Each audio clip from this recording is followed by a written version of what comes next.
Hi guys, ayan, mag-explore na naman tayo ng pagluluto. So dahil wala kaming oil, maglalagay na lang ako ng olive oil. Then susutay ko yung garlic.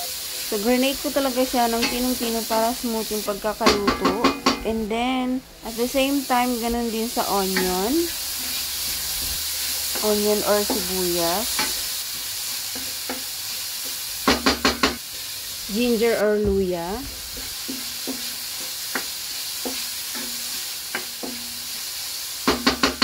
Next, ilagay na natin yung kamatis or tomatoes. Hayaan lang natin guys yung kamatis na ganyan kasi mabilis lang naman silang matunaw at malusaw. And then lalagay na natin yung chicken para mag-incorporate silang lahat. Haluin natin siya ng maigi para kumapit yung mga ingredients, lalo na yung ginger. And then takpan. Kumulo na siya, haluin ulit natin. So, hindi na ako naglagay ng sabaw dyan guys. Kapag frozen kasi yung chicken, kusa siyang lumalabas yung sabaw. Takpan ulit. Then, maglalagay ako ng ating pangmalakasang tomato sauce. Isang can lang, 1 can. Kung wala kayong tomato sauce, pwede rin kayong maglagay ng tomato paste. 1 tablespoon of chicken powder, pepper, Ajinomoto, MSG, halu-haluin.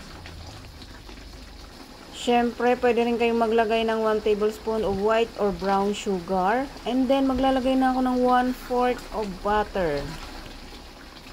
Haluin natin, hayaan natin mag-melt yung butter. And then, maglalagay ako dyan ng isang patak na vinegar lang.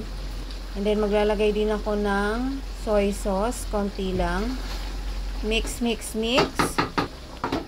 Takpan ulit natin. Ito na yung pinaka-exciting part nyan, guys. Dahil wala akong kahit na anong gulay, maglalagay ako ng cucumber para may twist.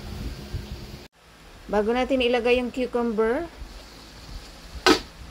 maglalagay ako ng 1 tablespoon relish or pickles, parmesan cheese, tikman. Sauce pa lang ulam na guys. Hindi maglalagay ako ng laurel para mas mabango. Takpan ulit. And then lalagay ko na yung cucumber. Mix, mix, mix. Ready to serve. Kapag ganito ulam guys, maganda na kayo ng maraming kanin. Thank you for watching guys. Bye!